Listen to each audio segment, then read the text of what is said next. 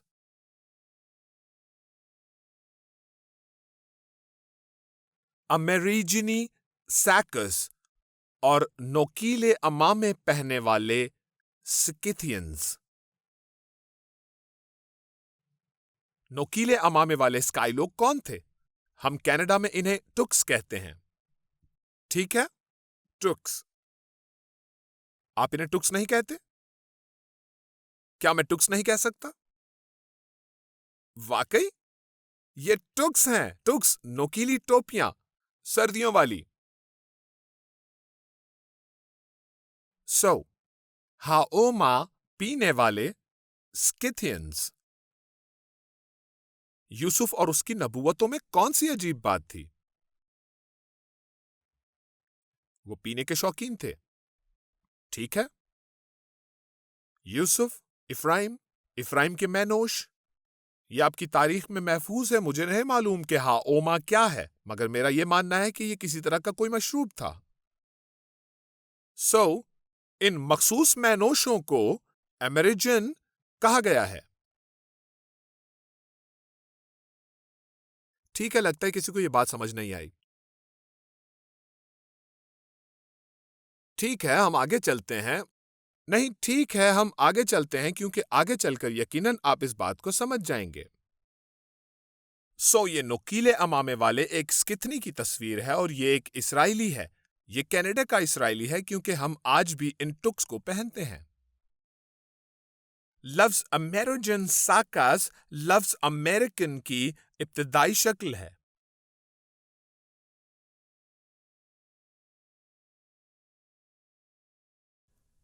کیا آپ ان الفاظ کے درمیان ربط کو سمجھ رہے ہیں؟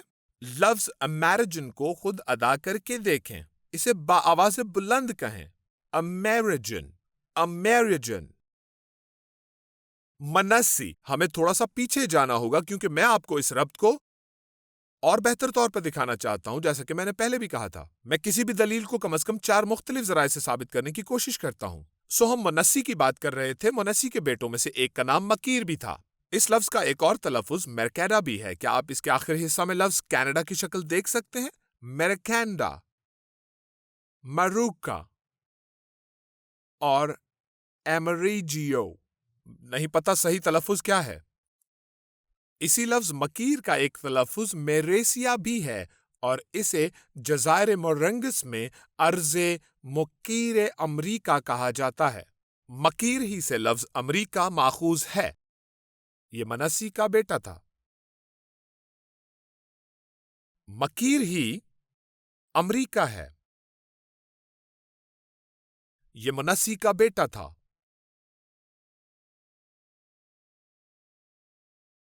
آپ کا معلوم نہیں مگر میرے تو رونگٹے کھڑے ہو جاتے ہیں۔ واہ!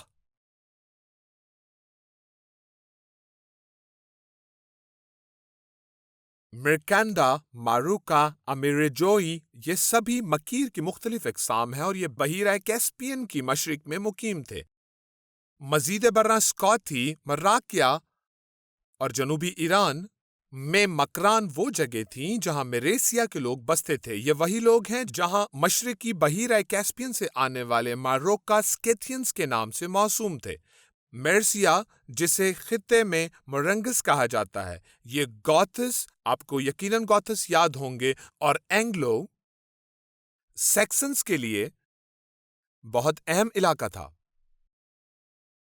انہیں جرمانی زبان میں مارکو مینی بھی کہا جاتا ہے۔ پس ہم دیکھتے ہیں کہ منسی کے بیٹے مکیر کا نام ذرا سے حروف تبدیلی سے امریکہ میں بدل گیا اور جس کے معنی مکیر کی زمین لیے جا سکتے ہیں۔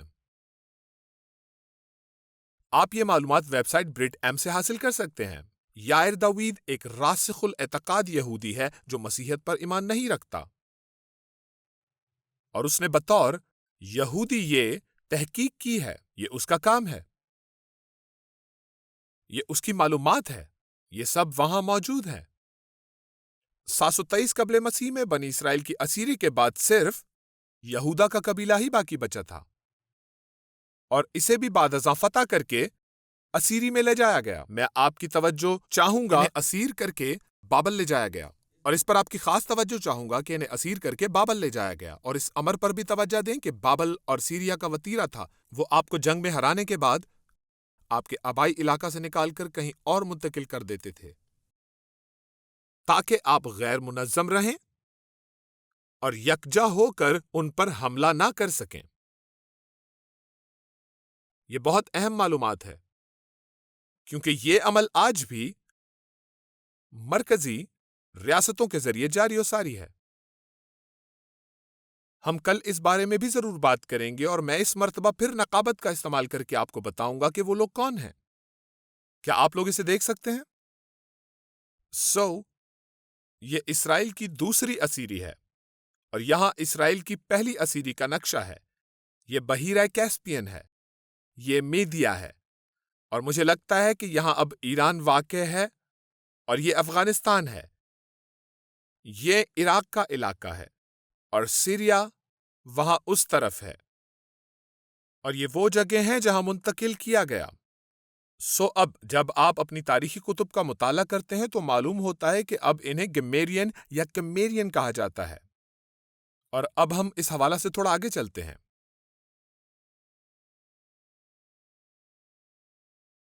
اب یہ سب لوگ، جیسا کہ میں نے آپ کو ابھی دکھایا، ایران اور عراق کے علاقوں میں بس گئے ہیں، اور این اس جگہ پر، یہاں اوپر کی طرف، یہاں کاکسس کے پہاڑ کوہکاف واقع ہے۔ یہ کیوں اہم ہے؟ کیونکہ فارسی اور مادی لوگ یہ آج بھی بالکل پہلے جیسے ہیں، یہ آج بھی کسی کو قیدی نہیں بناتے، آپ کو ہلاک کر دیتے ہیں۔ انہوں نے ایسا ہی کیا کہ یہاں مقیم اسرائیل کی شاہی نسل کو قتل کرنا شروع کر دیا۔ یہ لوگ وہاں سے بھاگ نکلے، مگر وہ اس طرف نہیں جا سکتے تھے کیونکہ اس طرف کوئی راستہ ہی نہیں تھا۔ یہاں ایک قبیلہ تھا، یہ بھی ایک بہترین قصہ ہے، مگر بنی اسرائیل کو یہاں سے گھوم کر جانا پڑا، اور یہاں بھی ایک قبیلہ تھا جو بعد ازاں ہندوستان کی طرف نقل مکانی کر گیا، اور وہ یہاں سے گھوم کر اس طرف آئے، اور بعد میں وہ خانز کی شکل میں پہچانے جانے لگے۔ چنگیز خان، سفید خان، یہ نفتالی کا قبیلہ ہے، مگر بنی اسرائیل میں سے زیادہ لوگ یہاں ہی پھنسے رہے کیونکہ وہ مادیوں اور فارسیوں کے درمیان دبے ہوئے تھے۔ میں شاید بہت اجلت سے کام لے رہا ہوں، مگر نہیں، میں بالکل وقت پر یہ سب بتا رہا ہوں۔ اور وہ لوگ یہاں اوپر کی طرف جا سکتے تھے، مگر پتہ نہیں کیوں نہیں کیا، تاہم وہ اس طرف گئے، اور یہاں ارمینیا ہے، اور یہاں ان کی نسل آ کر بسی۔ یہاں کوہکاف پہاڑی واقع ہے، یہ مشکل ہے، اسے عبور کرنا ناممکن ہے۔ بنی اسرائیل دشمنوں سے گھرے ہوئے تھے، اور اگر وہ اسے عبور کرنے کا کوئی راستہ تلاش نہ کرتے تو یقیناً ہلاک ہو جاتے، مگر میرے خیال سے شاید یہاں پر ایک راستہ ہے، اور اسے راہ اسرائیل کہا جاتا ہے۔ واہ! کیا آپ نے کبھی سوچا ہے کہ لفظ کاکیشن کا ماخذ کیا ہے؟ ہمیں صرف سفید لوگ کہنے کی بجائے کاکیشن کیوں کہا جاتا ہے؟ کیونکہ ہم کاکیشن پہاڑوں کو عبور کر کے یہاں آئے ہیں اور ان کی دوسری طرف بستے تھے۔ تعداد میں مسلسل بڑھتے ہوئے طاقتور لوگوں کا یہ گروپ بحیرہ کیسپین کے مشرق و مغرب میں پھیلتا گیا۔ مغرب میں یہ دریائے ولگا اور دریائے دان کی وادی کے گرد و نو میں داخل ہوئے۔ دریائے دان یہ ایک سوراخ ہے، اس دریا کا نام دان کے نام پر رکھا گیا ہے، اور اب سیرومیشن اور شاہی سیتھینز کہلایا جانے لگا۔ شاہی سیتھینز خانہ بدوش لوگ تھے جو کوہکاف کی پہاڑیوں کو عبور کر کے بڑی شاہراہ سے یہاں آئے تھے، جو آج کے دن تک جارجیا کی فوجی شاہراہ کے اختیار میں ہے۔ شاید اس شاہراہ کا نام جدید وقتوں میں ماہرین معاشیات کی بدولت بدل گیا، جو تاہم قدیم وقتوں سے اس راستے کا نام راہ بنی اسرائیل ہی رہا ہے۔ یورپ کی سفید نسل کو کاکیشن اس لیے کہا جاتا ہے کیونکہ ان کے آباء و اجداد کوہکاف کے پہاڑی سلسلہ کو جارجیا کے راستے سے، جو اس پہاڑی سلسلے سے شمال سے جنوب کی طرف جانے والی دو شاہراہوں میں سے ایک ہے، عبور کر کے آئے تھے۔ کیا آپ کو معلوم ہے کہ جب بنی اسرائیل نے بحیرہ احمر کو عبور کیا تو وہ دو حصوں میں تقسیم ہو گیا۔ جب دریائے یردن عبور کیا تب بھی ایسا ہی ہوا۔ کیا آپ کو معلوم ہے کہ جب انہوں نے کوہ سلسلے کو عبور کیا تب بھی ان کے سامنے دریا رک گیا تو وہ دو حصوں میں تقسیم ہوا تاکہ وہ عبور کر سکیں؟ یہ ہماری تاریخی کتابوں میں کیوں شامل نہیں اور ہم اس بارے میں کیوں نہیں جانتے؟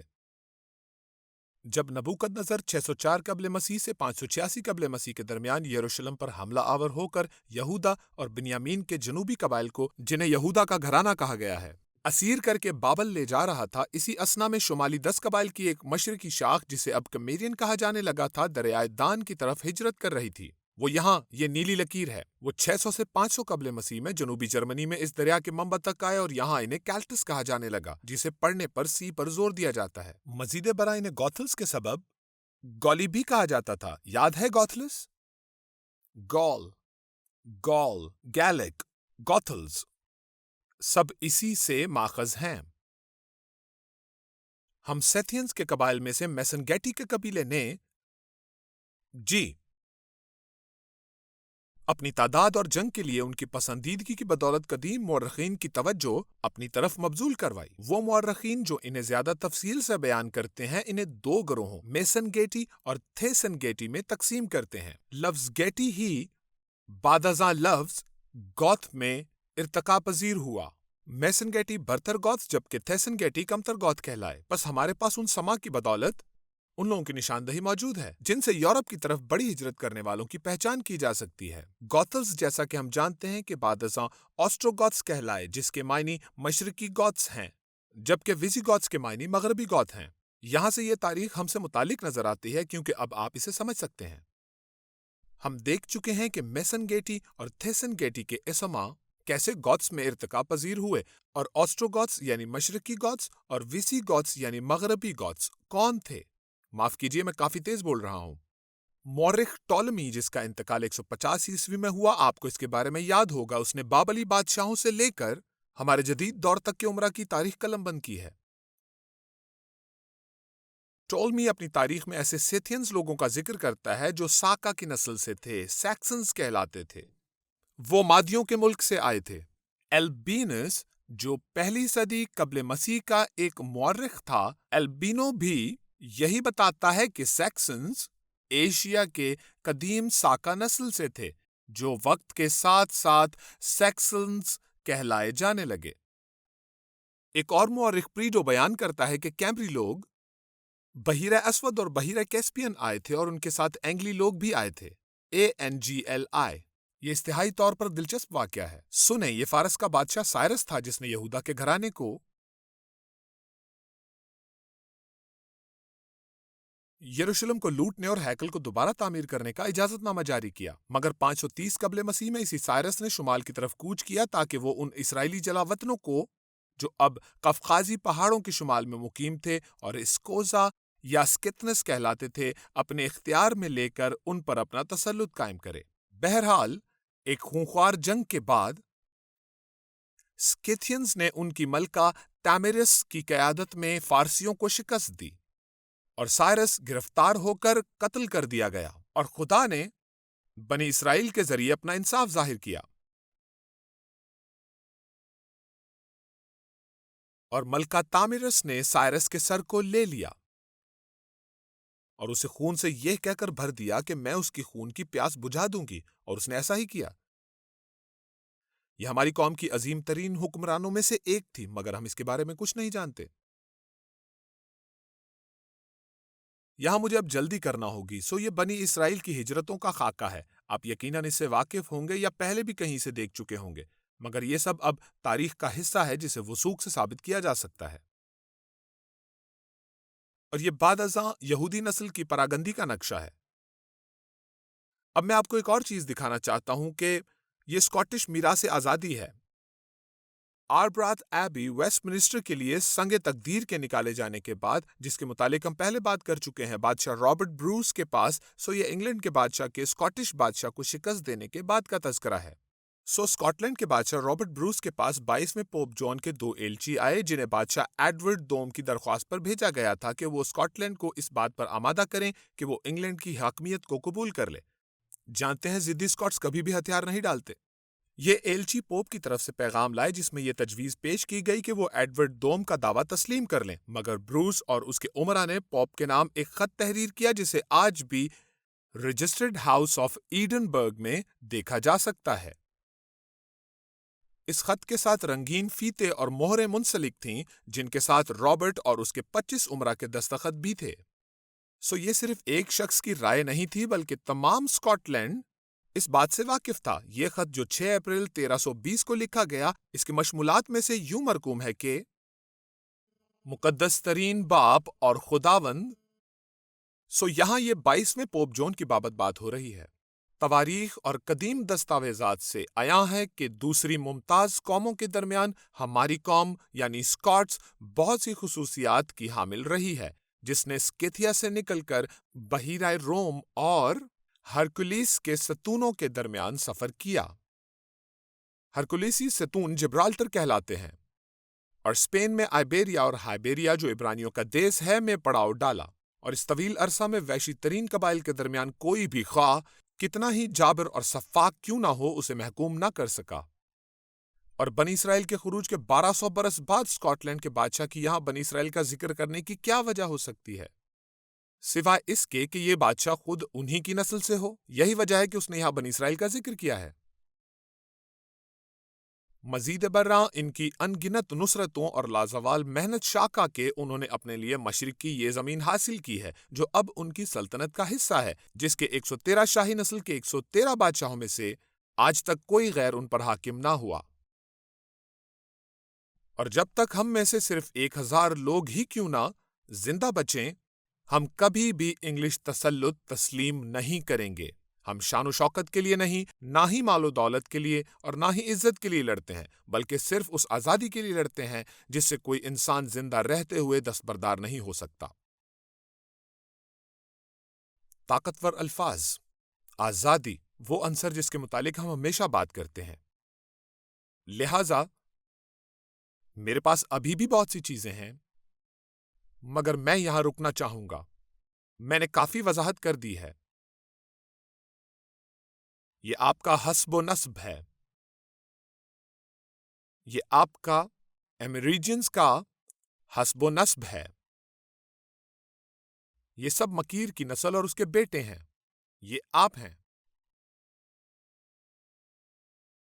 کسی کو آپ کے ذہن میں یہ خیال پیدا نہ کرنے دیں کہ بنی اسرائیل میں سے ہونا برا ہے، بالکل نہیں۔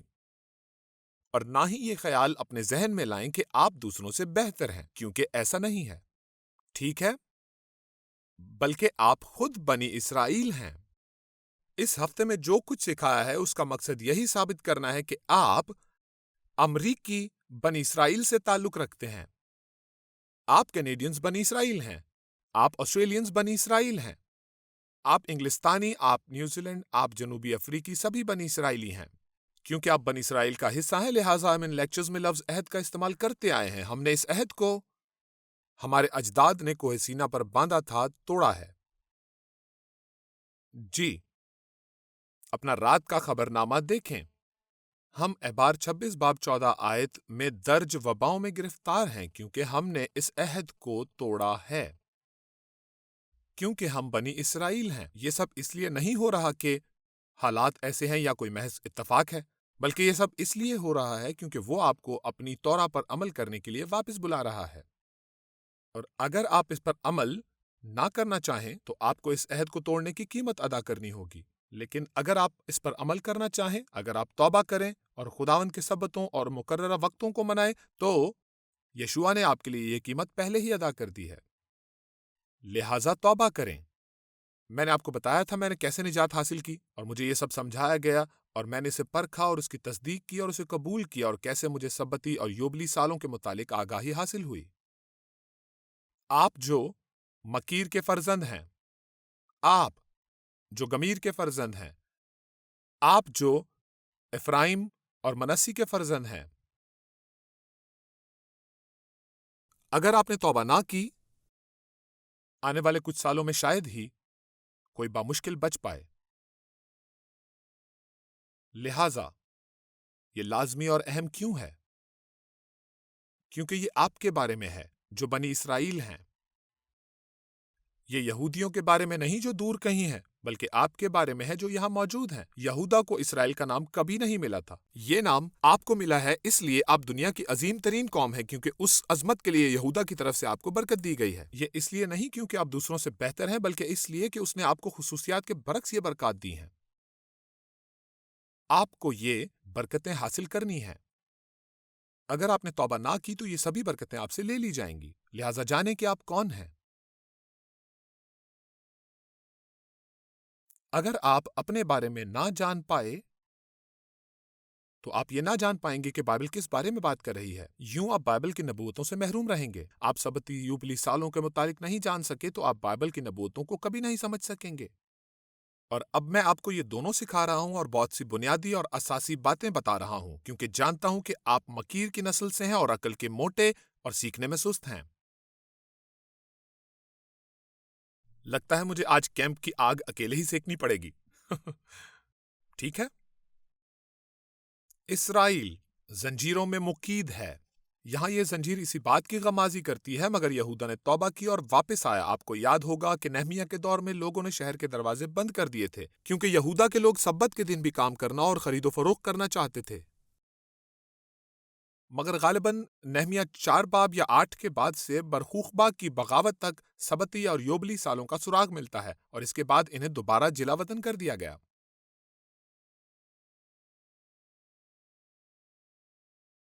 توبہ کریں سبتی سالوں کو نہ ماننے کے لیے۔ کل میں آپ کو بتاؤں گا کہ آپ کا دشمن کون ہے۔ یہ اسور ہے۔ یہی ابتدا سے ہمارا دشمن رہا ہے، اور یہ میں آپ کو ناقبت کے ذریعے دکھاؤں گا۔ امید ہے اس میں اتنا وقت نہیں لگے گا، کیونکہ میرے پاس اب بھی 60 سلائیڈز باقی ہیں جنہیں بعد میں سیکھیں گے۔ آپ مکیر کے فرزند ہیں۔ امکیر، امریکہ، منسی کے بیٹے، یوسف کے بیٹے، آپ اسرائیل ہیں۔ جتنی جلدی آپ یہ بات سمجھ جائیں گے اتنی ہی جلدی آپ کو معلوم ہوگا کہ یہ تمام نبوتیں آپ کے لیے ہی ہیں۔ شکریہ۔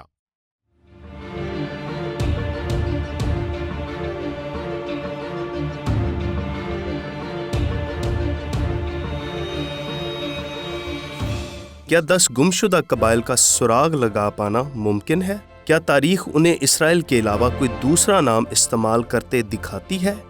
کیا آپ جانتے ہیں کہ تاریخ میں کچھ ایسے بڑے گروہوں کا بھی ذکر ہے جو موسیٰ و خروج سے قبل مصر چھوڑ کر یونان ہجرت کر گئے تھے؟ کیا آپ جانتے ہیں کہ اسوری بنی اسرائیل کو بیت خمری کہا کرتے تھے؟ اسیری کے بعد ان کے اسیر کنندگان انہیں گمیری بلاتے تھے، جبکہ دوسری اقوام انہیں سیمری پکارا کرتی تھیں، اور آگے چل کر یہی لوگ سومیری کہلائے۔ انہی میں ایک گروہ تھا جو امیرگی کہلاتا تھا۔ سلتک اور گولی اقوام سومیریوں سے ہی نکلی ہیں۔ آج ہم انہیں کلتیوں کے نام سے جانتے ہیں، اور کچھ کلتی اینگلو سیکسنز یعنی بنی اسحاق کہلاتے ہیں۔ گیلک لوگ گول کی بندرگاہ سے آئے ہیں، جو کہ دور حاضر کا پرتگال ہے۔ اس سے قبل وہ ہسپانیہ کے شہر سرکسا میں آباد تھے، اور اس سے بھی قبل وہ انہی یونانیوں میں سے تھے جو موسیٰ اور خروج سے پہلے مصر سے نکل آئے تھے۔ کیا آپ کو معلوم ہے کہ آپ کی خاندانی علامت سے یہ پتہ لگایا جا سکتا ہے کہ آپ اسرائیل کے کس قبیلہ سے ہیں؟ آئرلینڈ کے جھنڈے پہ بنا سرخ ہاتھ تمر کی کہانی بیان کرتا ہے کہ کیسے زارا نے فارس سے پہلے اپنا ہاتھ باہر نکالا تھا۔ یہ وہی زارا ہیں جن کے نام پر سرکستہ کا نام رکھا گیا۔ انگلستان کی علامت پہ زنجیروں میں جکڑا ایک سنگھا اسرائیل کی اسیری اور تاجدار شیر یہودا کے ببر کو ظاہر کرتا ہے۔ آئرلینڈ کے قومی جھنڈے پہ داؤد بادشاہ کی بربط کیوں ہے؟ کیا وجہ ہے کہ یہودا کی طرح اسکاٹ لینڈ کا نشان بھی ایک شیر ہے، لیکن سرخ رنگ کا؟ نارویجی یا ولندیزی شیر اور ان کی علامات کا اس سے کیا تعلق ہے؟ کیا آپ اپنی دلچسپ تاریخ سے واقف ہیں اور جانتے ہیں کہ ان آخری ایام میں آپ کے متعلق کیا نبوت کی گئی ہے؟ اب وقت ہے کہ آپ جانیں کہ آپ کی پہچان کیا ہے، اور اگر آپ جان گئے کہ آپ کو کیا تلاش کرنا ہے تو آپ اسے اپنے انسائکلوپیڈیا سے ہی ثابت کر لیں گے۔